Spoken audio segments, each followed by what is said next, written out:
Hi, everybody. Greetings. What are we up to today, Tim? Today on our live cast, we're going to be playing through two games if we can get them to work, but possibly one game. And we're going to be talking about epic conquest in game design. We're going to go through some games that have some more epic things in them, some games that have conquest in them. And we're going to talk about some of the game design, some of the aesthetics, some of what makes the game works, what makes the game doesn't work, all that stuff. I think Rick and I have both been out of the epic conquest game for a little while. So if we struggle around these games or we forget where to click or any of that, these are very complex games. So just forgive us, okay? And enjoy the ride. And I think it's worth looking at those two words, epic and conquest. So Tim and I are having a little bit of a discussion. What about this game? There's conquest in that, but there's kind of conquest in most games. You're trying to beat the enemy and capture something. That for me is conquest. I see conquest as capturing land, capturing territory. So in my mind, I go to all of those world map kind of games, which I love, played a lot of. Played a lot of Civilization, played a lot of Defender of the Crown way back in the day. Does anyone remember that game? You have to be old to remember that game. Just the whole, I've got armies and you've got territory. I think the Total War series has some of that conquest in it as well. Well, it has a lot of that conquest. That's a game I should have looked at, Tim. I forgot about the Total War series. So it's that kind of, I've got armies, I'm trying to capture other places. But the epic part, I think, is really interesting because I don't think indie game developers should be looking to have epic in scope, as in something that's gigantic, that's got 17 different civilizations or 100 different enemy types. I think that's beyond what indie game developers should be looking at. But I think the epicness is what the player experiences. So an epic game is, I've got my army and you've got your army, or we've got 1,000 territories I've got to capture and I'm up against all these enemies. So I think there can be an epicness that you give as a player experience that the player is feeling. This feels gigantic. How am I ever going to capture all those things? So that's a lot of what for framing of context. And full disclosure, I really, really wanted to talk about Crusader Kings 2 is the version that I've played around with.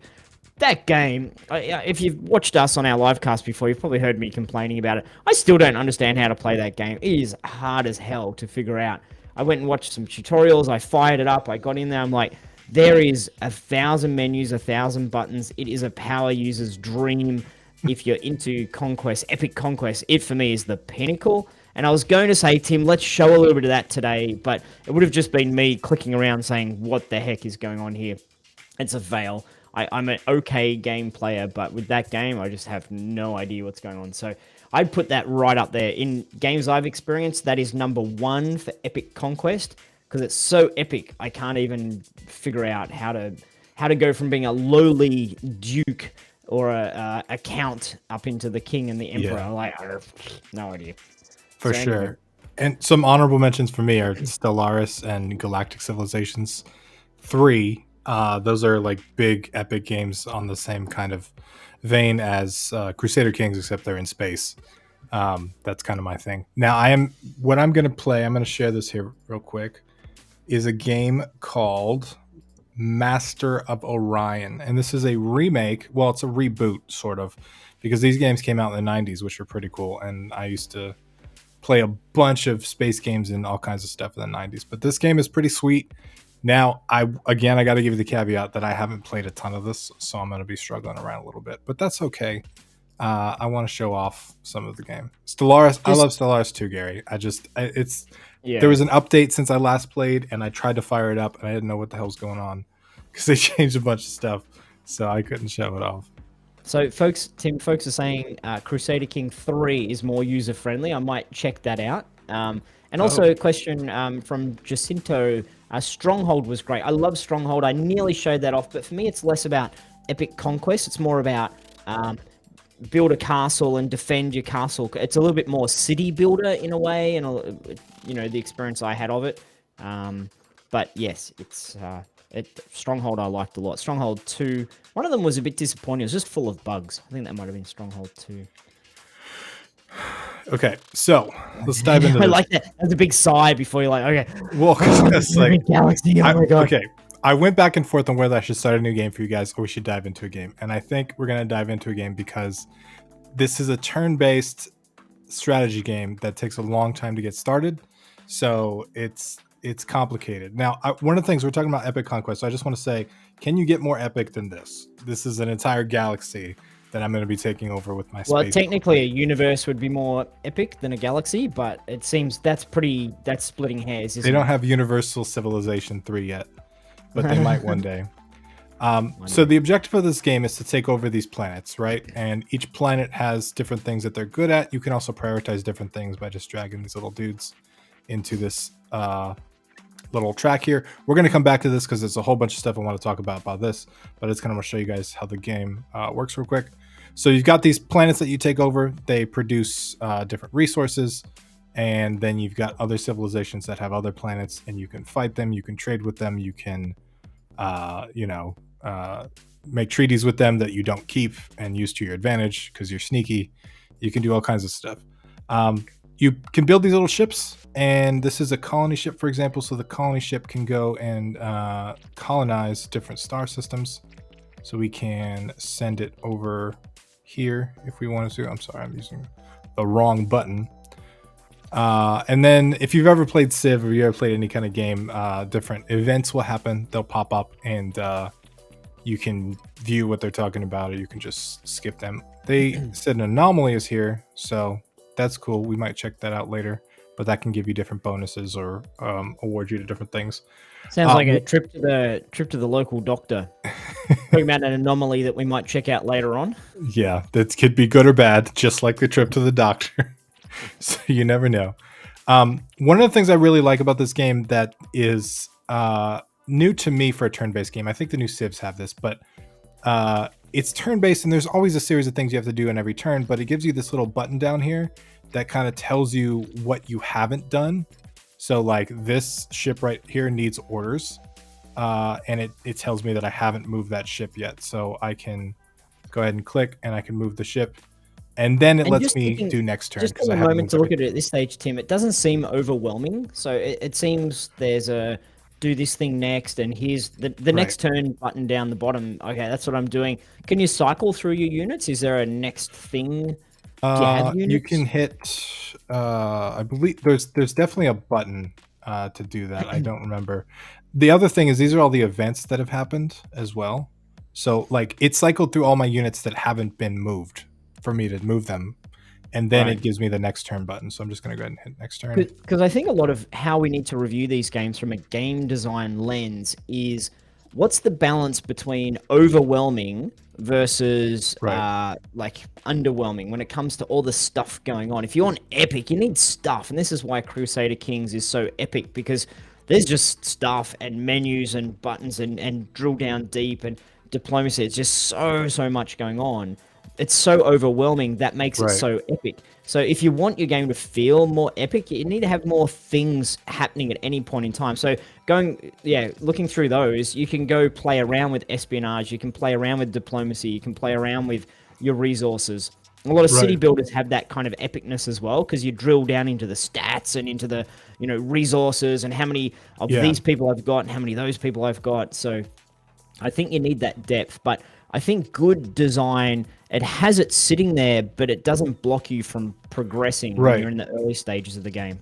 Totally. And what's cool about this game, and this is actually, I mean, in just to clarify, I did start us in a game I've already started just so we can reduce some of that cognitive load up front, because there's a lot you have to do in the beginning. You have to build colony ships, you have to do all that stuff. But generally, this game is the most approachable 4X game or like epic conquest game that I found, because games like Stellaris, they just throw you, they have all these like menu screens everywhere and everything looks crazy. But the way that this is laid out with just the galaxy, at first you just like, oh, I'm going to click on my ship and I'm going to move the ship. And it's like, you just kind of get that. And then you're like, oh, well, what's this? And then you kind of find all these little things. So if anyone doesn't know what 4X stands for, Tim, what are the 4 X's? Or E's, as the case might be. Expand, explore, exterminate, and expunge. No, that's not right. You hate, I don't know, something like that. It's experiment. That's probably not it either. Well, you do research. I'm sure somebody in the chat can help us out with that. Now, this is one of my favorite systems in the game, because this is an example of exactly what we're talking about. It takes a very complex system and boils it down to something super simple for you to understand and learn, right? And this is one of the reasons why I love Masters of Orion versus some of the other ones, because it's got that like old school root. Like these are the systems they used to use in like the early 2000s with some of these games. So you have the population of your units in these little dudes you can drag around, right? And these represent the people of your planet that can produce stuff. And you can just drag them along these production lines. And as you see, as when you do that, it increases the amount of that specific thing that you produce. Oh, that's a good way. Yeah, that's very clear. More people here, more people there. As you drag them around, we can't hear your audio. Do they kind of go, ah, as you're dragging them around, or are they I have the audio off on the game too, but this game has a lot of really good juicy feedback. I could tell you that. The other thing that's really cool is to balance this out. Each unit, or each one of these pegs here has a different number, right? So you get bonuses for your first 3, for example, because it's 4, 4, 4, 3, 3, 3. That's how many of this system you'd get. But then it kind of diminishing returns over time for some of the food stuff, for example. But research, for example, doesn't diminish returns. So it's been mathematically sort of balanced on the way that kind of this whole system works, which is really, really cool. Yep. The other thing too is like you need food for your population. You need research to increase your technologies. But this production here is how you build stuff, right? So I've got a colony ship that I'm building, and the less people, right now it's going to take 13 turns. The less people I have in my production line, the longer that ship takes. So you can come in here and you can say, okay, well, I do need food, but right now I really need that ship, right? So I can put everybody on my production line to build that ship, and then I can change them over later. And a system like this really, really helps this game move forward, because not only is it simple to understand and simple to learn, but now I say, okay, well, I need more production because this ship needs to go, right? So how do I get more production? Well, I got to get more planets. I gotta take over more planets to be able to get this right. And then you're like, you finally take over a planet, and then you're kind of confronted with this, and you've got like one dude, and you're like, oh, well, I need more population. Well, how do you get more population? You got to have more food. You got to grow the planet. You got to grow the economy. You have to do all that. So all of these little micro decisions in this game work really well towards the macro goals. And I really, really, really like that, because it's not just like, it doesn't just tell you to like, go on a galactic conquest. It's sort of, it introduces all these micro goals to you, and you kind of choose what goals you want to go after. But at the same time, you can kind of pick what you want to focus on, and you find out the goals here. Let me see if I can attack this guy. Is he a friendly dude? Yeah, how in depth is combat? Is it just kind of click and go, or are you making decisions? Is the decision at the stage of, my guys fight your guys, that was the decision, or are there any kind of, I'm going to use these laser beams or this strategy or this technique? So, okay, so you've got to forgive me, as I played a few of these games that I'm not really sure which combat system this is, but I'm pretty sure this has it has 2 options. You can either go and fly your ship and actually do the combat yourself, or you can have it kind of auto resolve and you can kind of watch the individual thing. I'm gonna have him guard. Yeah, maybe see if you can make some progress, like see if you can win some things. Yeah. I will try that, because he's. I think it also, it's interesting. One of the things that I was always in 2 minds about with the Total War games that I played, where you've got your big mega map where you can say, here are the armies, I can take this territory or take that territory, like at the map level. And then you can zoom right in down at the individual unit level when there's a battle going on. You can see, here are my actual troops. I'm going to tell them to go here, or tell them to go there. I was always in 2 minds about that as a game design mechanic, because it's great to show those different systems. If I'm more of the sort of territory expansion player, I can play that way. If I'm more of the micromanagey, action player, I can play that way. It's good, but I felt like it wasn't necessarily doing a great job of either of those 2 things, because it was trying to focus on both, if that makes sense. Yes. So I think there's a really interesting game design decision. Do you try to accommodate as many different play styles as possible, or play attitudes? Sometimes I'm in the mood for micro, sometimes I'm in the mood for macro. Or do you say I'm going to focus on one and be spectacular at that? And I think from an indie game developer point of view, it's good to focus on one of those and do well at that, and then just automate the other bits, or approximate the other bits, or conceptualize the other bits. And the bigger the game, the bigger the team, For the more you sure. can put energy into those things. But I found myself just saying, well, just auto calculate the battle. I don't care about it anymore. Once I've done it once or twice, I don't care to get down into those details, because I don't have the relationship with the battle that I would have if the game was about the battle. Totally. On that, so a lot of games have different kind of um, mechanisms to fight that, basically. But I think that's one of the reasons why I really stuck to this game versus Stellaris or Galactic Civilizations 3, which are very similar games, was because of this sort of system. I don't have to manage a complex economy. I don't have to do some crazy thing to manage a planet. And then Stellaris has, like, not only do you manage planets, but then you put them into empires, and you manage the empires, and you've got governments for the empires. And it's like, at some point I'm just like, I don't care. I don't care what the government is for that galactic galaxy, because it's like one of 17 that I have, and I have to kind of manage everything. Yeah. So this kind of stuff makes it super simple. And then if you actually look at the scale of this map too, it's not super huge. I mean, I know it's a whole galaxy in here, but I mean, you're looking at maybe 20, 30 points. Stellaris has hundreds or thousands of them.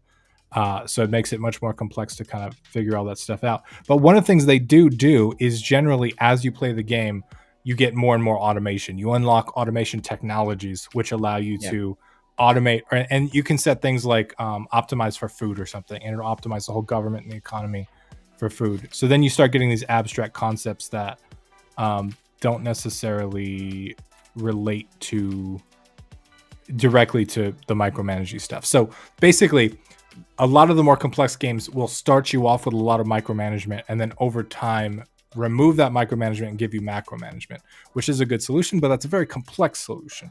So I think just kind of staying away from multi-level design like that is probably a better idea for. So we do have our 4 X's: explore, expand, exploit, and exterminate.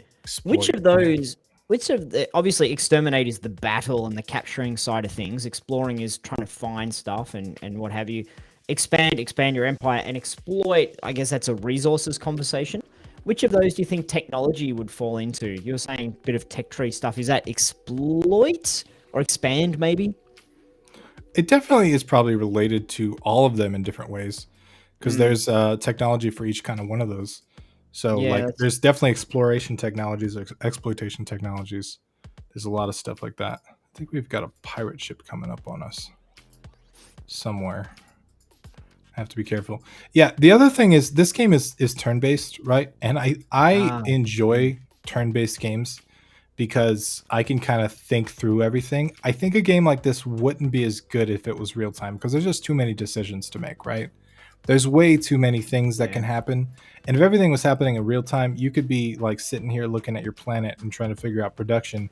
Meanwhile, your thing's just getting destroyed. And I think that would take a lot of the fun away from it. So the fact that it's turn-based, I don't think turn-based is a limitation like it may have been back in the day. Turn-based now is definitely a design choice, right? Of like how the game should function. And so I think that's important to keep in mind. You can really make the player think more deeply if it's turn-based. You can have that kind of, okay, I'm going to have one person here, one there. I'm going to send these guys there. And then after that, I do this and manage one of those. And shall I do this or that? And diplomacy and espionage. I think turn-based allows you to do those things more deeply. For sure. And I think that's one of the reasons why I tend to like turn-based games, just because I like to put thought into the things I do. Tim, it might be interesting if I throw on the game I was going to have a look at, and we can contrast. I can talk a little bit about that, then we can flip back between the two just to see how they present different things. So how it's presented in terms of user interface, or how it's presented in terms of those 4 X's. Let's do it. If you can, when I get mine on my screen, if you could share it. That'd be cool. Give us a sec. Because if I click off, then it breaks it. All right, we got you up. I'm going to show you Civilization 5. So I've played a absolute butt ton of Civilizations over the years. Civilization 1, I played way back in the day. Some 2, 3, I know 6 is out, probably 7's on its way. And for me, they're all exactly the same. Like, that's probably blasphemy if someone's played a lot of Civilization. I haven't fired this up for a while, so I've got at least 1,000 hours in Civilizations, the various Civilizations over the years. I'm not sure what's going to go on here because I haven't played this particular Civilization for a while. Yep, thank you, resolution notice. Got it? No. Okay, cool. So I think it's randomly selecting. So here's the start, Tim. This is one of the things that I love about Civilization. At the start, it is simple. You've got 2 units. You've got settlers and you've got some sort of warriors. So thanks, Sam. Don't remind me again. Okay, I'm going to turn all this off. Thank you. Thank you. Cool. So you've got your mini map down the bottom, which I think is a really key part of this sort of exploration aspect of the game. You can easily jump around. It looks pretty sweet. The early Civilizations were, obviously a little bit more hokey, but whoop, don't do that. Ah, balls. Okay, so I'm trying to, there we go, wrong mouse button. So left mouse button to move the map around, right mouse button to move the things. So when you click on the different units, it toggles between them, which from the balance between beginner friendly and good for advanced, I think this game has really mastered. Civilization has mastered it. At the start, I've got units, and I can clearly remember the very first time I ever played Civilization. It was while I was at university, and the guy in the room next to me, Seamus, had a computer, and he had Civilization on it. And I'm like, can I play? And I just went moving. I didn't realize you had to build. I just marched the units around. And I'm like, is this how you played? He's like, well, you can. So my settlers ran around for about 5 minutes. And then, everyone else was building while I was exploring. So, but I could just get in there and do a thing, which, I'm kind of kicking on Crusader Kings a little bit today. But I don't even know how to click and move on that. So I've got my settler. I wonder if I can just build here. He's out of moves. Whoop. Okay, we'll get this guy moving. It looks like some sort of, how do I see what the unit is? Warrior down here. And you can cycle between can you? No, he's the only one with moves. Mountains. So there's a terrain aspect as well. You can see how I can't move in this particular spot. Nice and clear feedback. It shows the path I can travel. If I'm going over certain terrain, it's going to go slower, I believe. There's an elephant I can go and do some elephanty things with. And then you end your turn. So it's a turn-based game, similar to what you were looking at before. Got the big next turn button down here, which is a standard kind of turn-based mechanism. Most turn-based games have your next button somewhere. Or your next this interface is super clean, though. Like, it's just like you were talking about. Everything stays out of your way until you need it, right? All the buttons on the bottom left and the top right, but otherwise you can just move units and click around. And it's only once you master that would a new player start to be like, oh, what's this? What should I do? How do I get more units? It's very like goal focused. So I did that on muscle memory. I'm like, I need time to build a city. So I just hit B on the keyboard and it built a city. It's been a while since I've played, so I can't remember if this is a good spot. I probably should have built right next to the gold, which is kind of cool, this iconography of building next to the elephant. You'll get some sort of resource from the elephant next to the gold. That was probably a wiser thing to do. As my population expands, wow, it's been years since I played this game. My area of influence is going to expand as well. And I choose production. So here's the thing with my city, we get a choice. Let's have a look at what's going on here. This is, I think, the magic of this particular game. Every city can be producing something. And this is where you have, oh, goodness me, this person's going to come up every time. I can probably turn off tutorial somewhere. Every city is producing something, so you have a choice. Are you going to try to expand, do things that are good for technology, things that are good for building more cities? Are you going to be build more of an army strategy? So I could build a warrior, which is going to be good at capturing other things. I can build a scout, which can move quickly and be produced more quickly, or produce a worker, which will allow me to build roads and to improve my land. So again, I talk a lot about the 2 to 5 choices. And you look at the start of the game, how many choices has it got here? This one's grayed out because I need to grow my city before I can do that. So technically I'll have 4. Or this one here as well. I can build a building, which gives me other sorts of bonuses. But I've got 5. So 2 to 5 choices right at the start of the game. It's giving me the maximum number of choices, but it's grayed one of them out. So I've got 4. That's the sweet spot. And I feel a lot of these epic games have too many choices right at the very, very start. But again, Civilization is this case study in amazingness because I've got this number. So what should we build, Tim? A worker, a scout, a warrior. Probably not a monument. I don't think that's quite I'm right. down for a scout. I like to scout out the other people. Build the scout. And so then I've got, wrong button. I've got these guys over here. They can do some moving and we'll just keep scouting with them over this way. I'll zoom out a little bit. And then choose my research. Cool. So ongoing research. What shall we? Pottery. I think this is probably one of the most exciting parts of Civilization is this tree of progression. Again, do I try to go very military? Do I rush towards the wheel so I can get chariots, which are a more effective early game military thing? Or archery, mining? What do you reckon, Tim? Pottery, animal husbandry. That's a funny terminology, isn't it? I've never understood that. Husbandry. Yeah. Become the husband of the animal? That seems a little bit wrong. Anywho, archery, mining. Which whenever I play games like this, I'm full military. Full military. Okay. Yeah, archery I just like make my dudes as strong as possible. Maybe it's an American thing. I don't know. Uh-oh. I didn't want to say anything.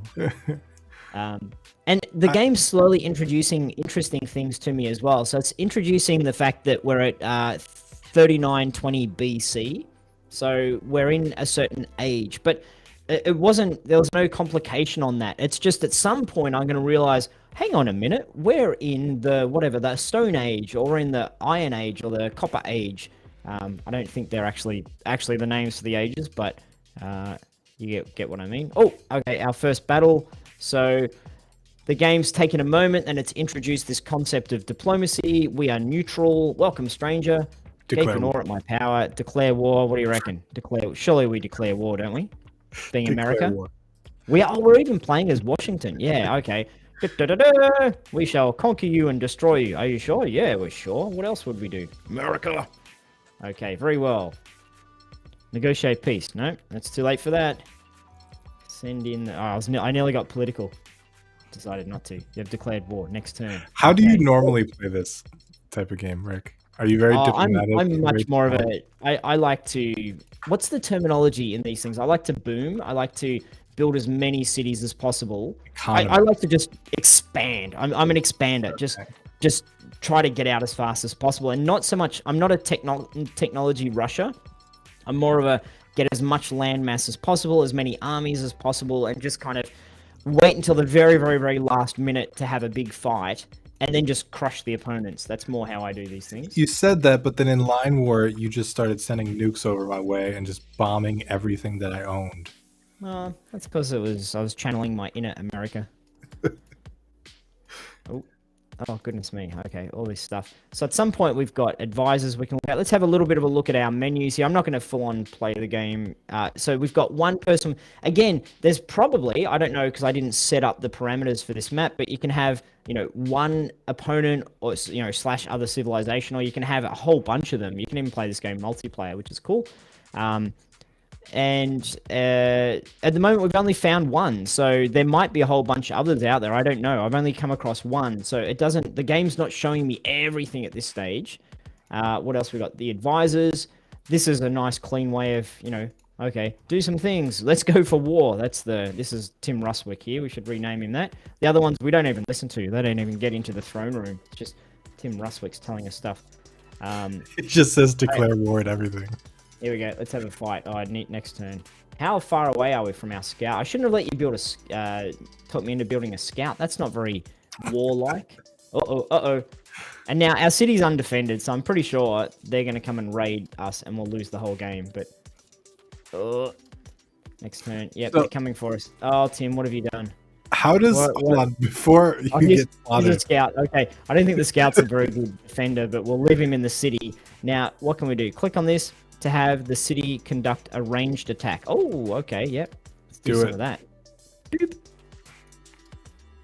Oh yeah, and back in the early days, you didn't have this on Civilization games. You didn't have this depth of kind of individual characters falling, and you can see that. Maybe You you know should move how? your warriors closer to the attackers. Yeah, maybe I should figure out how to use a mouse. That's probably there. We go. Get back in the Might city. help Hide too. in the city.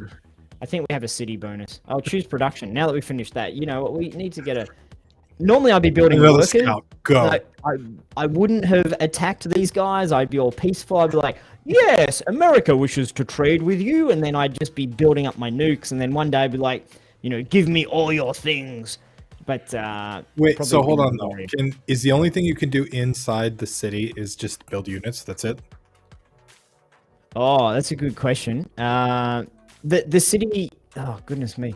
The city allows me to build units and research science, and there is more things when I get things to pick from. So I've only got one population in there at the moment. It's going to grow over time. I built it in a bit of a dumb spot. If you build next to farms or other resources, then you can access those resources. So Then it gives you let me more see. stuff depending on context. How do I click into the city? It's been a while. Back. Whoop. Where are my cities? If anyone knows this, the social policies note, get rid of that thing. I don't think I played Civ 5. I played 3 and 4, and I played Beyond Earth. They're all pretty similar. Oh, whoa. Okay, there's a different view. I haven't looked that Just much. went full Civ 2. Yeah. Hide recommendations. Oh, hallelujah. Yeah, in here, the city, normally you can get there and see what the city's product. If anyone in chat knows how to play Civilization 5 and has played in the last couple of years, which is not me. You just see if we build can scouts figure and that out. declare war. That's the whole game. Yeah, that is the game. Archery. This is what we're researching at the moment. Okay. Yeah. So, but the amount of choices that you have for any given situation is kind of small, right? And the more that you expand, the more that you research, sort of the more decisions you have, which is cool. Yep. That's really cool design concept. There's growth to it. Oh, and these guys aren't going to come and smash me just yet, which is I'm thankful of that. So Yeah. The cool thing as well with the units, it's showing me how many turns it'll take to get to the spot I'm trying to get to. So Yeah. next turn. So it's already queued up. You don't have to every single individual thing. Oh, we've got some archery. So now that we've got archery, and I think we've expanded. So our city has grown from 1 to 2, which is significant. Now when I click on, oh goodness, I thought I told you guys to go away. Move mode. Garrison. I can't for the life of me figure out how to, you can see each city can show you what's going on. I'll get them out of there. Maybe it's because I'm not clicking on the city itself. Washington. The name. Oh, there we go. Took a while, but you click on the actual name of the city, and it can show me what I'm. So I've got 2 people. So I've got a population of 2, and so in addition to my city tile, there's 2 other tiles that I can be getting stuff from. So this looks like I'm getting food from this one over here, and I could change. How do I buy a tile? Return to map. I don't want to buy it. I'm in the buy a tile mode. Return to map. So anyway.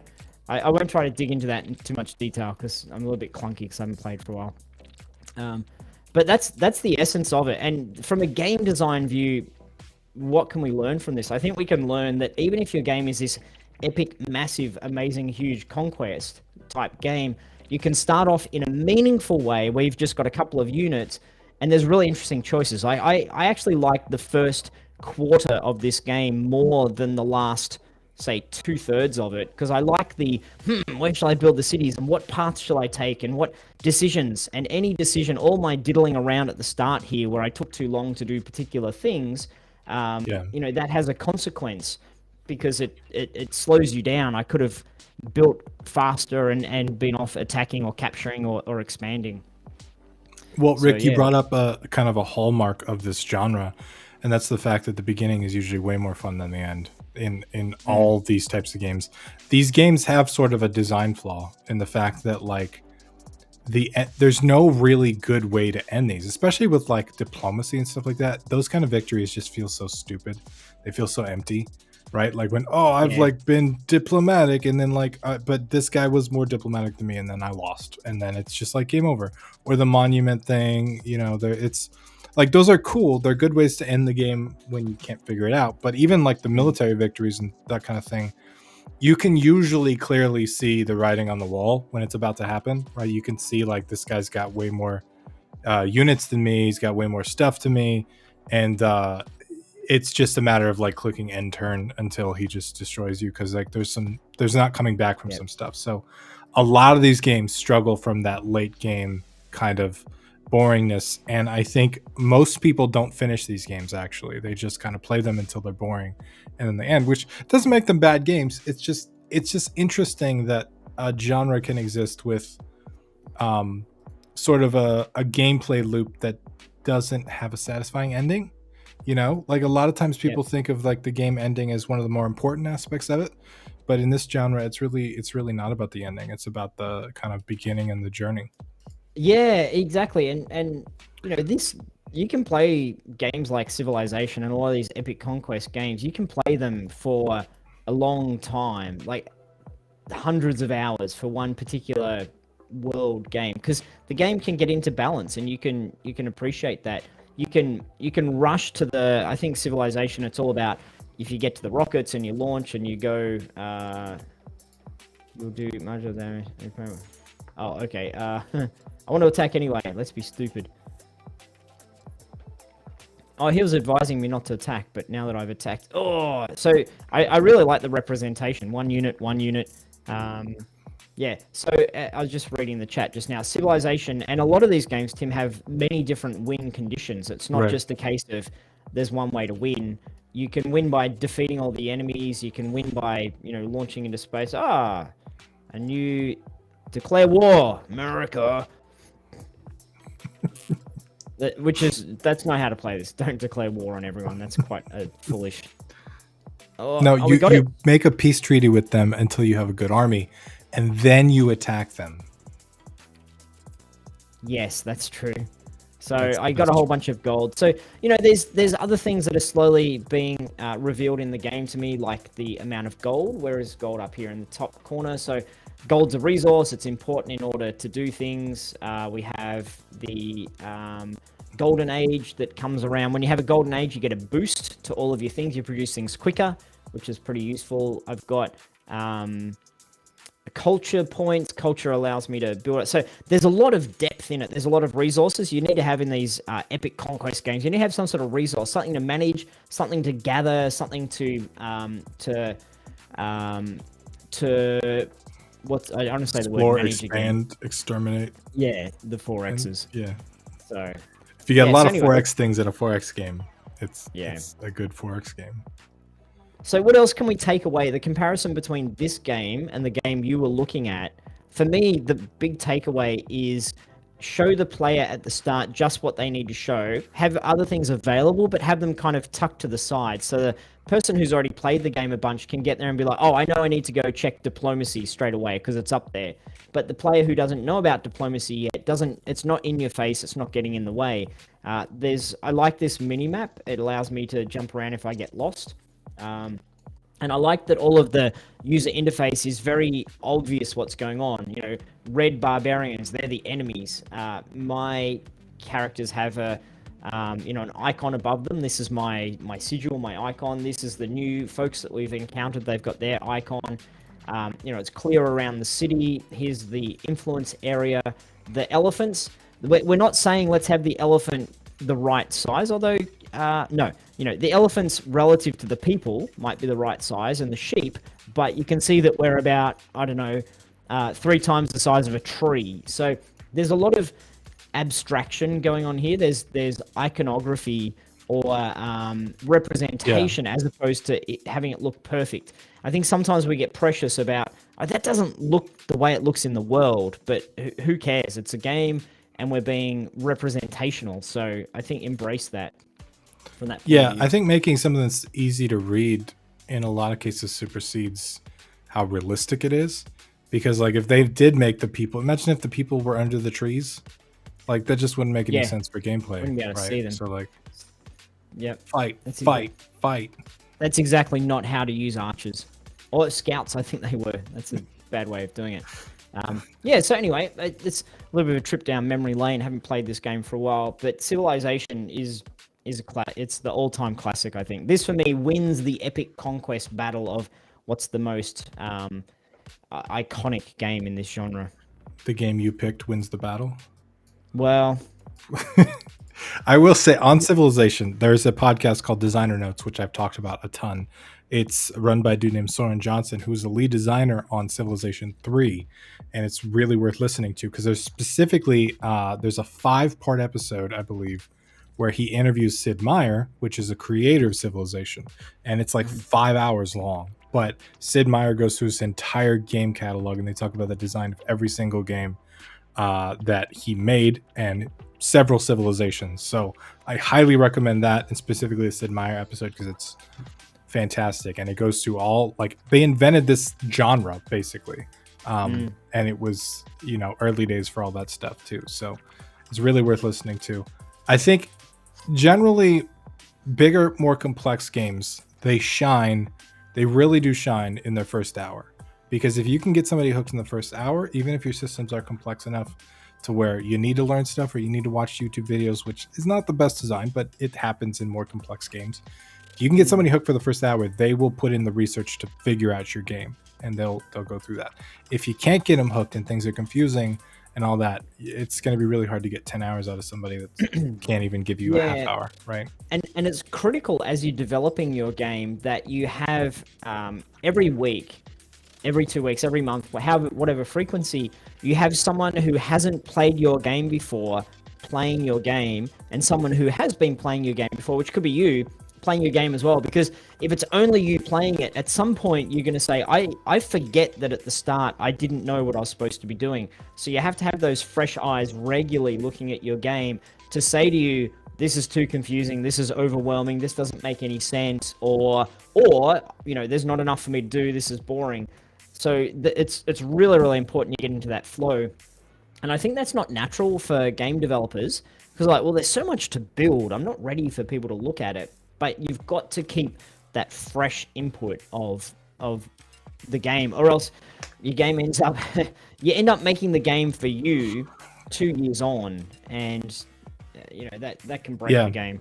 Well, games like this too, like they have a lot of automation, they have a lot of systems in them, right? Like this, I have to get food, and then once I got food, I can make production, and once the production, I make warriors, and warriors can fight wars. Like they're all interconnected, right? And I think I found as a developer, because I like these kind of games, I like to make this kind of stuff, and I've made several things like this. It's very easy to go down the rabbit hole of like automating or making systems that make things easier, but they don't actually make things easier that matters, if that makes sense. So like it's actually Sid Meier actually has a thing he says that says, like, you know, make sure the player's the one having the fun, not the designer. And I think with games like this, the only type of people that are crazy enough to build complex games like this, people that enjoy systems heavy games, and they like to build these systems. And I think the downfall of that is that you end up building these systems just because they're fun and interesting versus building the systems because they make sense for the game. So really keeping that new player experience, that opening kind of scene, that, you know, first 10 minutes of gameplay is super, super important for these kind of games. Yeah. I think as well, you need to have that balance between the short-term, medium, and long-term goals. And for me, one of the things I was considering showing today was Factorio. And if you've played Factorio, you know it is epic. You get a lot of stuff going on, and it's not so much capturing a territory, you're just expanding and you're trying to build out your system. But there's always this draw of the next upgrade, the next technology, the next advancement, the next improvement, the next automation. It's just one step away. Like, I'm so close to that next cool thing. But then they do have this overall, whatever it is, launch a rocket. It's always launch a rocket, isn't it? Launch a rocket, get off the planet. As this concept, that's what keeps you coming back for the next gameplay session tomorrow, and so on. And sometimes, if the game feels like all I can do is just keep keep grinding away with no, I don't know what the end is. For me, I had that Right. with Banished. I don't know if you've played Banished, but No. it's a city builder, medieval kind of city builder, great game, but it's like a lot of city builders where you just kind of play and you just keep playing until you're sick of it. And for me, there's no long-term objective, long-term goal. There's no, if you get to a population of whatever 10,000, you will unlock the such and such. And you get to a point where you say, cool, I've kind of figured out how to play this game and figured out how to get some progress. Why would I keep playing? You lose a bit of sight of that. Yeah. I like what you said about different goals, like small, medium, and large goals, because I think good games kind of have those, but specifically 4X games. So like you might have a goal of like, I need 3 more food to make that unit, right? Or whatever it is. But you also need like, I need 10 units to invade that person. And then I need 5 cities. I need to take over 5 cities to win the game or whatever. And having those like multi-tiered goals, I think is really helpful, especially for newer players, because if they don't really understand what they're supposed to do, that's one of the easiest ways for them to bounce off. So having stuff up front that like, oh, well, I just need 3 more of those things to do this, so I'm going to do that. Even if it's not the best thing to do at that moment, new players can still say, oh, I need 3 more of those things to do that thing. And then having those next level goals can kind of keep them kind of playing long enough to figure out the systems they need to learn. That makes sense. Sure does. Hey, so if anyone watching now has any questions for us, I've seen a couple of questions we can go back and look at. Or if anyone wants to tell us about their game idea, not so we can steal it, but so we can celebrate it. Maybe we'll steal it. Maybe, No, yeah. We wouldn't in do our that. free time, we're going to go and make your game concept that you tell us about. All right. We had so much free time too. One of the things I should mention about Civilization 2 is my favorite Civilization game of all time is most people's least favorite, which is Beyond Earth. It's a game, so every Civ game, if you win it, you shoot the rocket into space, right? Beyond Earth takes place after that rocket lands on a different planet, which is pretty cool. And it's got aliens in it, it's got a bunch of other stuff, and it's a different kind of Civ game.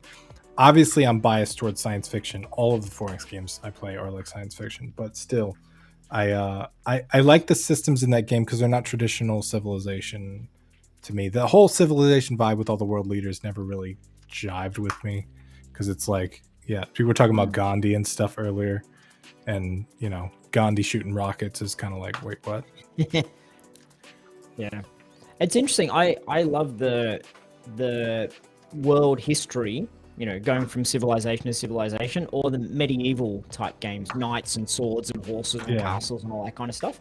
And you know, I like a little bit. I like watching science fiction movies. So it's interesting that there's flavors of things, and even if you've got a great game mechanic, you know, great game you're making, the theme on it might not match what someone's interested in at the moment. Right. So that's something to bear in mind as well when you're getting feedback from people. They might be like, no, it's okay. It might just be that you're showing Tim a medieval game and he's in his mind, he's thinking, I wish this was sci-fi. I love when people blend genres like that. Like one of my favorite books of all time is called Starship Mage, which is about like a mage on a starship, right? And I was like, okay, that's like a blending of fantasy and science fiction. And so you definitely don't have to stay in those boxes either, right? You can do whatever you want when it comes to game design. Mm-hmm. Lottie made a game called Philophobia. That's cool. Sounds like a heartbreak of a game. Yeah. Good luck with that. I hope it didn't take you 4 years. Poured your heart into it. Blood, sweat, and tears. Yeah. Yeah, it's interesting. I don't know. I do. If there's no questions coming in at the moment, we might need to get philosophical and talk about something a bit deep. Uh-oh. Well, I don't know what that would be. I'm just sort of, my brain is thinking, okay, we finished talking about Epic Conquest games for the moment, and no one's got any good questions for us just yet. So, I don't know. Okay, talking about... so, sorry, I didn't mean to interrupt. No, you go. Interrupt me before I Vertex go down. Rage said just one more turn factor. What's up with that? Have you ever heard that term? Just one more turn, like the kind of philosophy behind that. So Oh this is yeah. turn-based games, right? Like, and Rick, what do you think keeps you from hitting the next turn button over and over again? Like what do you think makes you want to continually play one more turn? What do I think makes me want to play one more turn, or Yeah, stops me wanting to? or I both. think it's really is the short term goal, the short term achievement. So if I'm one turn away from capturing this city, that's going to be amazing. If I'm one turn away from getting the technological upgrade that's going to allow me to build this cool unit that's going to give me an advantage in the fight, then I'm one turn away from something is the important thing. And so uh, if your game you've constructed it in a way where you're 10 turns away from something, then people might say, I'm not going to do this one more turn, it's too far away. But this is why Civilization is amazing, because at the start it happens pretty quickly. You've only got one city, so one Right. thing is producing units, but then you have 2 cities, 3 cities, 4, and whatever, 30 cities, and each of those cities might take 30 turns to produce a thing. But if you've got 30 cities, each taking 30 turns, and they're staggered, then you're always getting something being produced through that mechanism. So next turn, I'll have a couple of units there. Next turn, I'll have got this technology. Next turn, I'll have upgraded the whatever. So I think that's what would keep me hitting the next turn button. I'm just about to get a new thing that Right. I've been building towards for a while. Yeah, I think anybody that's played these kind of turn-based games, they've definitely been at the point where they need 3 more turns until that unit is built. So they just kind of play those 3 turns really quickly and just keep hitting next turn, next turn, next turn until that unit gets built, and then you do the thing. But like we said, the staggered goals of like I need 3 resources to produce a unit. I need 3 units to attack a city. I need 3 cities for that technology. Having those like levels of goals can really help with that whole cyclical thing, because then they balance back out on each other, right? So now I need 5 cities, which means I need 10 units, which means I need 17 resources. um, Mhm. and it can kind of having those back and forth and figuring out what to focus on, I think, is a really good kind of design technique. Yeah. So you need a way of reminding the player what's about to happen, or what's coming up, or what their reason is to play the next turn. I think the philosophical question in here is, should you make a game where someone becomes so anchored to their seat that they can't leave your game? Is that a good or bad thing? I think most of us here have had oh crap, it's 4 in the morning. For me, Civilization did that to me a lot, because the game is there's no natural resting point in the game. There's no beat chart. If you're familiar with beat charts, it's how level designers will create a well-paced level. Movie will have a beat chart, slow at the start, big dramatic thing, and then something happening, and then slow, and then big climactic, whatever. So it's up and down. But Civilization is just always, just it's a fairly flat but uppish beat chart. You're always doing something, so there's no break. And is that a good thing? Is it a good thing for someone to just sit there and play your game for 8 hours and not get enough sleep? I mean, it's a similar combat. I'm not. Yeah, there's no right answer to this. It's similar to, is it good for Netflix to have 8 seasons of a show you really love and to give them all to you in one go? Which Is it autoplay the next episode as you're sitting there. after the run credits, and for 2 seconds it's like boom, next episode. Yeah. Like, we've already started it, we may as well watch it. But it's also, is it okay for books to have 10 books in the series, and each book is 1,000 pages, so you're just like A cliffhanger at the end. read. Yeah. I think it's I think if you use trickery, and if you're deliberately trying to get someone addicted to your game in an unhealthy way, that's not so good. But if you just make a great game, then that is what it is. Avocado Fire asks, what's the most important thing to focus on when making a 4X?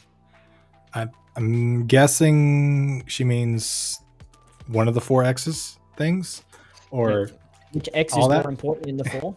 Yeah, I think we talked about that. But what I would say is, if you put any one of those 4, expand, exterminate, exploit, I always forget one.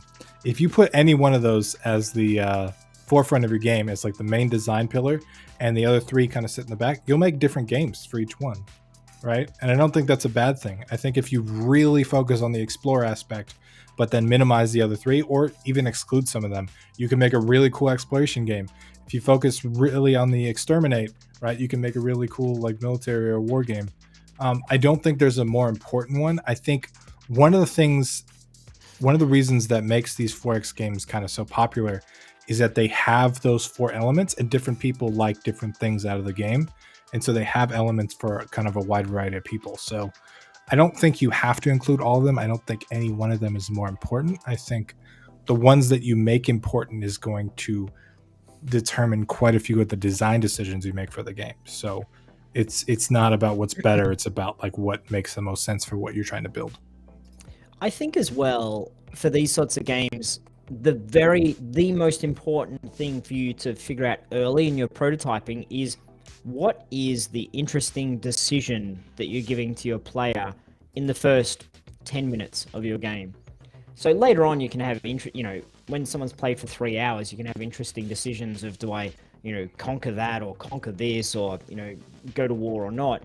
But at the start, it's how do you make your game interesting without just saying, okay, what you need to do is just go capture that thing, or you just need to go get that. If you make it too linear, well, there's really only one way. I need to go mine that, build that, head over there, capture that thing. The game's going to be bland. So work on what are the interesting decisions in the first 10 minutes of gameplay. Then you can say, is it an interesting decision of, do I, as is Civilization, do I work on expanding my get more cities or build more armies? That's a very interesting decision, because I can build a settler with my city, or I can build a warrior with my city. If I build a settler, it reduces my city size, but then I can have 2, so I take a couple of steps back, but then I can expand. Yeah. If I build a warrior, my one city grows more powerful, so it becomes more effective, but I've only got 1. There's a vulnerability to it. But if I expand, I've got to defend 2 things, but that's okay. So I think just in the first 10 minutes, there's these really interesting decisions that you can take your gameplay one of different ways. And there's also the decision of, do I run that way or run this way or run that way? There's a decision, that I had after a few minutes of, do I declare war on these folks? Maybe if I do that, I can aggressively push, capture their territory, and then I can protect myself. Right. Whereas if I don't do that, I have this big, other civilization building on my doorstep. Maybe I want to eradicate them as early as possible. So I think in most games, bang on about interesting decisions, and it's the 2 to 5 is the right number of choices to pick between. But I think that would be the most important thing if you're going to build one of these sorts of games. Then what are the interesting decisions you're giving to the player in the first 10 minutes of gameplay? Yeah, and I just want to point out too, Rick keeps saying interesting decisions, because they have to be interesting. And I want to, like, one of the things I discovered about the word depth in building these highly strategic, highly complex games was that depth is the number of viable options you have at any one point. And I think that word viable is important, because if you're playing an RPG and you kill an enemy and it drops a sword, and that sword is 15 damage and the sword you have now is 10, that's not a viable option. You have to pick the 15 sword, right? Yeah. That is the viable option. There's one viable option in this scenario, right? Now, if you playing the same RPG and like it drops a 15 damage sword that's fire, but your sword is maybe 8 damage that's ice, but upcoming enemies are weak to ice, you're like, oh, what do I pick? Is it more damage? Is it not? Those are both viable options at that point, right? So it's an interesting decision to have to be able to make. Now, I think a lot of systems-based designers and a lot of people that try to make these games in the beginning, and even a lot of just like platform people and people that make platformers and all kinds of different stuff, they put in upgrades that are just purely mathematical upgrades, and those are never interesting, right? They can be cool as kind of a meta upgrade, maybe of like 20% more damage or whatever, but if you want to make interesting viable options, you have to make sure that there's trade-offs. It means there needs to be some good and some bad. There has to be some kind of thing that makes you weigh the options, not just automatically pick the next thing. So That's where kind of interesting decisions come from, is viable options. Yeah. Yeah, absolutely. That's a yeah. And there's a question in here as well. Let me just jump to that next question. From Vertex Rage. Oh, let's show it on the screen. There we go. Now we know how to do this. We need to change this color too. Is 4X game a good idea for a small indie team or solo dev to attempt even? I think it is. And the reason I think it is because you can abstract all of this. You can have just a grid.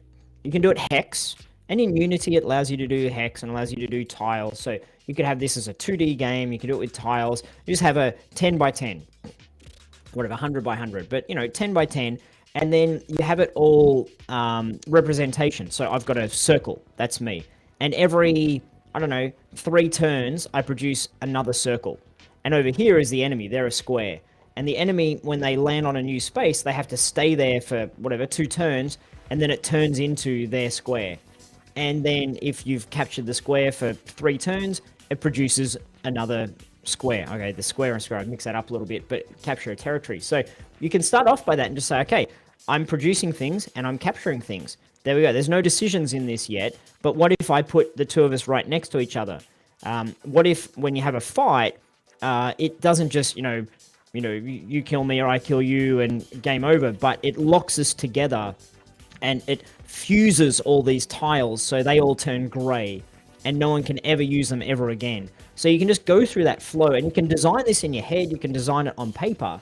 So I think it's the cool thing about these 4X games, because it is their origin is in board games, right? So board games where like Risk is an example of a 4X style of game. You've got the capturing territories and you've got your battle between the units. Diplomacy. Did you ever play Diplomacy, Tim? I've heard of it. I never played it. It's a very it's deep, but not because of the game, but because of the dynamics between people. Basically, diplomacy is where you have it's Europe, and you have real people, and you negotiate. Let's Tim, let's you and I team up to attack that one, and then you have this simultaneous moves. So you write down your move, and then everyone's moves resolves at the same time. So it's not like I go, then it's you go, and someone else goes. We're all doing it at the same time. So I'm like, aha, Tim and I are going to team up to capture that. And then you're like, I didn't do that, Rick. I'm actually capturing your territory while you think we're teamed up to capture that. So you have this kind of, how friendships are won and lost playing diplomacy. But the history of these games, I think, comes from board games. And so you can get there and say, how can I design something that would be neat in just this kind of simple grid mechanic or layout? And then if that's fun and interesting, then you can say, right, now I'll turn it into a world. Now we'll have a map. And then if that's all cool, you might say, okay, instead of just having my 2, me and the enemy just go bump and you win or lose, that's when we can have some strategy in there. Or this unit could be better than that unit. So you can slowly introduce the complexity into your framework, but I think you can absolutely start with a very, very simple turn-based system. And our Unity turn-based strategy course will give you some framework for how to make turn-based games. So jump in and check that out. But you can take that and use some of that turn-based system and put it into a broader 4X type game. I also I want to say this is kind of something I've devoted my game design sort of life to, is I really enjoy these big complex 4X games like Master of Orion, Stellaris, Civilization, but weirdly they're too complex for me. I don't like them being that complex. And so one of the kind of the design philosophies that I've kind of dedicated my next several games to, because I really feel strongly about this, is making simplified versions of those complex games. So I'm in love with XCOM. I love XCOM, but it's really big. It's really big, and it's very, the maps are huge. It takes a long time to play. So one of the games I'm making now is Battleborn Tactics, and it just takes place on a little like 8x8 grid. Where it's got the same kind of turn-based mechanics and stuff like that, but it's on a smaller little grid, so on a smaller scale, easier to understand kind of deal. Someone can just sit down and pick up and play it without any kind of tutorial. I should add a tutorial, but they can play it, whereas XCOM they struggle quite a bit with a lot of the more advanced mechanics and stuff. But yeah, like you don't have to take things, like when you're saying should I make a 4X game, that doesn't necessarily mean you should take Master of Orion, take Civilization, and try to make that. It means you should make your own version of it and make something that you think is interesting enough with less, just less scale. You know, you don't have to do these big, epic, crazy things. You can use clever design in smaller ways to make a more kind of small experience. Yep. Rick's playing with the names. Sorry, I'm just changing the color. There we go. Look at that. We're fancy. Fancy. Where's that green from, Rick? That's well, really nice it's green. a secret for now. It's a secret. We may be updating our tweaking the color of our logo a little bit, so it's not quite so Hulk green. Anyway, just wanted to see if I could do that. Cool. So, any other questions we've got in here? What's your opinion on which genres would you like to see being mixed into one game? Which genres mixed into one game? You know what? Just a little bit on that. I learned a really valuable lesson about creating games from the best game design instructor in the history of game design instructors. Al Kang was his name. Sounds like he's out of a Tekken game. He was a Korean guy, and he worked at, did he work at EA at the time? Anyway, just awesome guy. And he was a martial arts guy as well, so he fit the bill as the Korean Taekwondo kind of guy. Just such a good guy. I loved him. He's just so awesome, inspirational. And I was working on, when I was at game design school, working on my final project with a couple of guys on our team, and we're struggling. We had a mechanic that we really liked, which was doing something in time to the beat of music, you know, like tapping or hitting or whatever. And we're trying to figure out nightclub type thing. You know, are you in a nightclub doing something? That doesn't make sense. So it wasn't fun. And he said, look, you should join two genres together. And you've got this mechanic, find another genre that just join it to. So for us, it was joining it to a top-down shooter, you know, like a shmup or a bullet time kind of game. So you're flying along and you're shooting. Oh, you shoot in time to the beat of music. Aha! And it all came together. It all made sense just from that mechanism of doing that. And so the greatest of all time, I think, of mixing two genres together is Rocket League. People love driving cars. People love playing football games. So let's have football with cars. And, you know, I think that's genius. And so what would I like to see joined together? I don't know. I haven't sat down and said, oh, these two together would be great. But I think there's probably hundreds of thousands of different combinations of things you can join together. And it's something as a good thought exercise just to brainstorm on that, to see what you come up with. So 4X, what could we combine the 4X genre with, Tim, to make it a different kind of game that could be quirky, interesting, fun? 4X plus the beat mechanic. That'd be odd. Although there's Crypt of the Necrodancer has a little bit. It's not so much a 4X, but it has some of that in there. Yeah, it's rhythm and roguelike definitely together. Yeah. One of the things though I do like is 4X games are very complex, and they're already kind of four genres smashed into each other.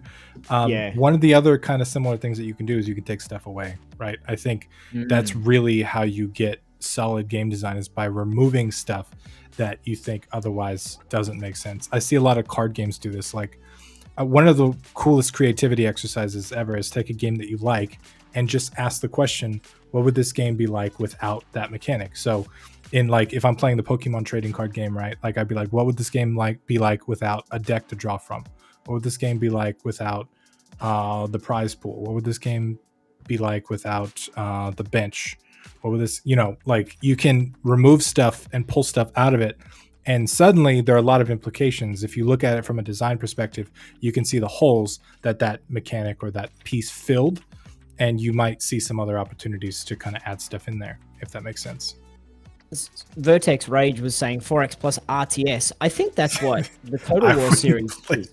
Well, I think that's what Total War is, but it's they did it in segments. So here's the 4X part where you've got your map, and then you go into the RTS thing. So it wasn't so much a mashup of the two genres. It was just kind of saying you play that, and then you play that, and then you play this. So, and that's what I was questioning before. It's okay, but I don't think it's quite as, Yeah, although to be honest, a lot of RTS games kind of are 4X in a way. They're not turn-based. They're real-time 4X. Well, I think that's the distinction is well, I think first of all, I think 4X is a term invented by, I think, Paradox. to describe their game specifically, because Paradox makes a bunch of games like these. But yeah, I think real-time strategy and turn-based strategy are kind of two of the same genres, but just real-time and turn-based, right? And I think one of the things with genre classification is you can have a series of games, right? Like I would very much consider Mass of Orion a turn-based strategy game, and then Civilization is a turn-based strategy game, whereas StarCraft is a real-time strategy game.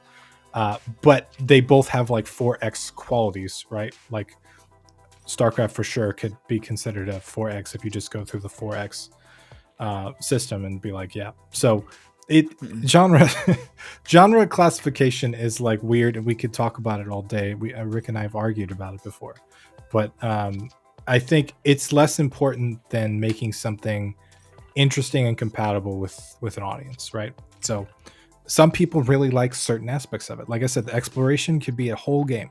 You can make an entire game. You can make several games just about the exploration aspect of a 4X game. So I wouldn't let the kind of titles of it get you too messed up. Yeah. Yep. Cool. Any 4X last Draggy questions? Dog? Yes. Oh, yeah, 4X on Draggy Dog. And you got 4 dogs. Take over the around. planet. That could be interesting. I like 4X entitled Goose Game. Just take over the planet with gooses. Geese. They, yeah. Gooses. Cool. Yeah, and you know what? I think there's... We talk a lot about, let's look at this game and study it, understand it. And we talk about, here's this genre and that genre and how does it fit. I think the magic is being different to what other people are doing, and not being different in a way where you're trying to be completely innovative, never seen before. But as you were saying before, Tim, just take some things away or add some things, mush it around, turn it upside down. Be very clear on saying to the player, this is the part that you know and understand. If it's a shooter, you like, you know, just use the standard movement for the shooter. Don't go and change that. You know, right. WASD and jump and shoot, because then someone can start playing immediately. But if you were to do the innovation in your shooter game, what is it? Maybe your what was the Nintendo game where you're trying to paint the ground? What was that one called? Splatoon? Was that what it was called? Yeah. And so the innovation there was, instead of trying to shoot each other, let's try to capture territory by painting the ground and rolling it and squirting it and all that kind of stuff. So that was the twist on that game. But it didn't require you to say, how the heck am I ever going to move my character around? You took the standard aspect of that and then applied a little bit of innovation. Right. You applied a twist to it. So, you know, that same painting the world concept, you could apply that to a racing game. You could apply that to to an RTS. So Twisted Metal took kind of racing and just added combat to it, right? Yeah. And Carmageddon, oh my goodness. Well, I don't know if we're allowed to talk about it because it's R-rated, but holy moly, that game changed my life when I played it. Because who hasn't wanted to run over pedestrians when they're playing a game? And then the game where it's all about having spikes on your cars and running over pedestrians, it's wrong in so many ways, but it's kind of what people give the people what they want, Tim. That's half of what I do in Grand Theft Auto. Just run over people. Yeah. Yeah, it's not a... I think the games that we bring up as examples, though, are the games that get it right. Like, if you... Twisted Metal or Carmageddon is a good example. If you mix combat with racing, there's a lot of... If you really think about it as a game design, there's a lot of things you can get wrong. You could take over elements that just don't fit, right? And you could add a lot of stuff that just is weighing the game down. And I think the games that we remember fondly and that we really enjoy are the games that can cleverly pick the systems to carry over to genres, right? Or cleverly decide how the genres are interconnected. And like Crypta the Necrodancer is a perfect example, right? Like the way that the movement works according to the beats. It's a roguelike rhythm game. And the combat is like a traditional roguelike, but you move into an enemy to attack. So you're moving in, you're moving out, you're moving in, you're moving out, and you're attacking that unit. And like the way that they set that up was, it worked really, really well, but they very easily could have carried over some stuff that didn't work. And it takes a good designer to kind of define that stuff and figure it out. And it takes a lot of intuition as well, playing through the design and figuring out when something doesn't work, even if you spent time on it, even if it took you a month to program, and just saying this doesn't work in the game. That's hard, but it's needed. Some folks talking about Interstate 76. I really enjoyed that game. I enjoyed the theme of it as well. I thought that was a really nice game. Although I played online, and there was a guy I used to play with / against, and I didn't realize at the time because I was a bit young and naive, but he had some sort of hack on the game, some sort of file or something he was using that allowed auto target, and I didn't know about these things at the time. And so I'm like, he always beats me. I need to work harder. I need to practice. I need to get better. But that game was a mastery in terms of just, drive your car over massive jumps, shoot things. It was cool. Interstate 76. I'll never forget Twisted Metal, man. Twisted Metal, this basic story is there's this dude named Calypso that will grant you one wish if you win his tournament of like car death. And I remember wanting to win with all the characters to figure out what they asked for, because that was like the best thing. And I can spoil this because it's like a 15-year-old game now, but there's an ice cream truck driven by a crazy clown named Sweet Tooth, and he's insane. Like he's got rocket launchers on his ice cream truck, and he gets to the end, and Calypso asks him what his wish is, and he wished for a bag lunch he left on a bench like 15 years ago. And then he just gives them the bag lunch, and then it was just, I remember being so enthralled by that, because like they didn't do something stupid. Like they actually, that's what this crazy clown man driving this ice cream truck would ask for, like something stupid and crazy like that. And that game was a big part of my childhood. I think they're making a movie out of it now, so they're gonna ruin it, but for now it's still a big part of my childhood. Yeah. You know what? We need to get someone to help us on these streams. So when we're talking about all these different games, we can be flashing up some YouTube footage or some videos, some images and what have you. Because if people are like, I don't know that game, I don't know that game. Well, interesting question for people watching now. What percentage of the games we talk about do you know, have you heard about, have you played or seen? And also, second follow-up question is, if you don't know what we're talking about, just jump on Google and have a look at it and be like, oh, that's Interstate 76, or oh, that's Twisted Metal. Just interesting. Yeah, we could definitely use somebody to help to show off the games. Yeah. Maybe it was just your online connection that had 246. Oh, no, this guy was cheating. He told me afterwards. He's like, yeah, that's why you can never beat me, because I'm cheating. What is the point of playing a game you're going to cheat at all the time? I don't know. Like, this is okay. Kids will be kids. I modded Halo 2 back in the day, and I had auto aim and all that stuff. But I was doing that as, okay, listen, don't arrest me, okay? But I was doing that to figure out how to modify things on the Xbox, and I was building custom maps, and I was doing a bunch of stuff, and auto aim was just something I installed to help navigate the thing. But I never had fun playing at the game to dominate people with auto aim. Like, why would you continue to play that? And just, I don't understand that at all. Yeah, well, it's very meta at that stage. Like, anyway, yeah, I agree. Awesome. Cool. So I think that's all we've got time for today, Tim. As much as, honestly, dude, I think you and I could just sit here and just talk nonsense about games all day long.